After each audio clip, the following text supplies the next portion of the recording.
Votre médecin vous a prescrit une FIV. Mais qu'est-ce qu'une FIV? C'est ce que l'on peut aussi appeler une fécondation in vitro ou une FIVette.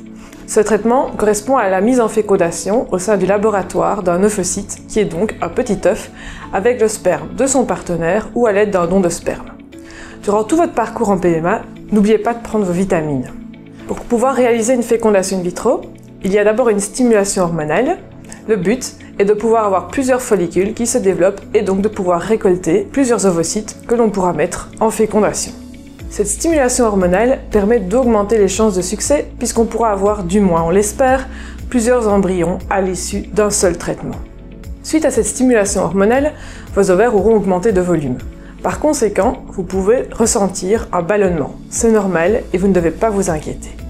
Si vous êtes sportif, il vaut mieux, pendant la durée du traitement, privilégier les sports doux, tels que natation, vélo, la marche à pied. La stimulation hormonale se fait grâce à l'aide d'injections 1 à 2 par jour. Ces injections, vous pourrez les faire vous-même ou avec votre partenaire ou éventuellement avec l'aide d'une infirmière à domicile. Elles doivent être faites dans le bas du ventre. Les sages-femmes et infirmières de notre centre vous expliqueront comment les faire. Et vous verrez, c'est assez facile. Pour les patientes belges qui bénéficient du remboursement, la fécondation in vitro est autorisée et remboursée jusqu'au 43e anniversaire de la femme. Et ce, pour maximum 6 tentatives. Dans ce cas, c'est nous qui vous donnerons vos médicaments. Quand vous viendrez les chercher, n'oubliez pas de prendre avec vous votre accord de mutuelle PMA 1. Un premier contrôle se fait après 8 jours de traitement. Donc dès que vous êtes réglé, vous devez contacter notre service. Les sages-femmes et infirmières vous réexpliqueront quand commencer les piqûres et elles programmeront le premier rendez-vous de contrôle 8 jours après. Les contrôles se font toujours par échographie et prise de sang afin de voir le développement folliculaire. Si la réponse ovarienne est encore trop précoce, à ce moment-là, on continuera les injections pendant 2 jours et on contrôlera par échographie et prise de sang. Cet examen sera ensuite répété toutes les 48 heures jusqu'à ce que vos ovaires soient prêts. Une fois que l'on aura plusieurs gros follicules à ponctionner, on pourra déclencher l'ovulation.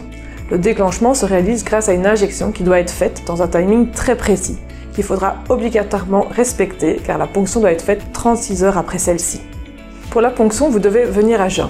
Et vous serez hospitalisé. Vous entrez le matin et vous sortirez l'après-midi. La ponction se fait sous analgésie, donc l'anesthésie sera présente pour que vous soyez confortable. Il ne s'agit pas d'une anesthésie générale, néanmoins, vous ne pourrez pas conduire ce jour-là. Il faut prévoir de vous faire accompagner. La ponction se fait par voie vaginale et l'après-midi, les sages-femmes et infirmières vous communiqueront le nombre d'ovocytes que nous avons pu récolter. Pendant la ponction, le liquide folliculaire récolté par le médecin est transmis au biologiste au fur et à mesure.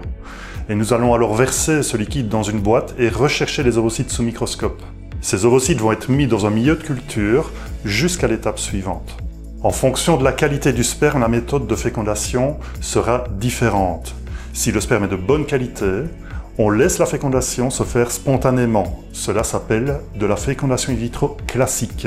Les ovocytes sont laissés durant toute la nuit avec les spermatozoïdes qui pénétreront tout seuls à l'intérieur des ovocytes. Si par contre le sperme est de moins bonne qualité, la fécondation sera assistée. Cela s'appelle l'ICSI.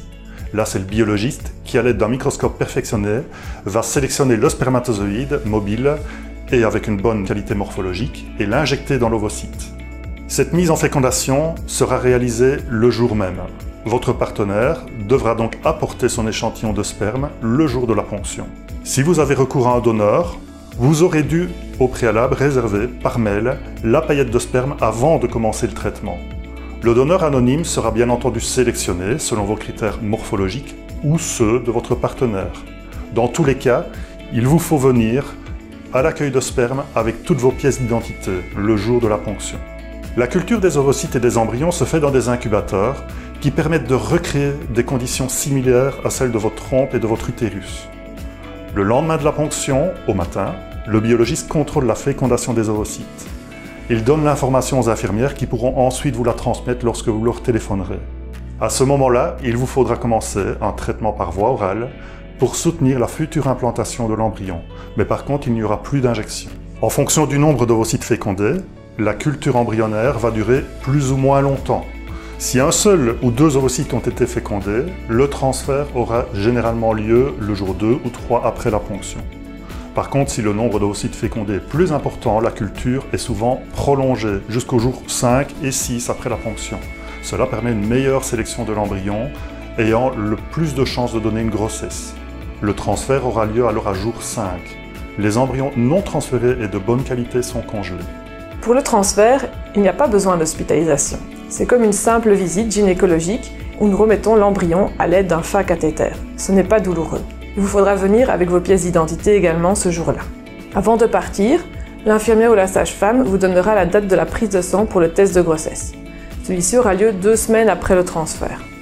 Après le transfert, il est important de bien continuer le traitement jusqu'au test de grossesse. Vous pourrez vivre normalement. De plus en plus souvent, on a également recours à la congélation totale si on estime que les conditions pour un transfert ne sont pas idéales.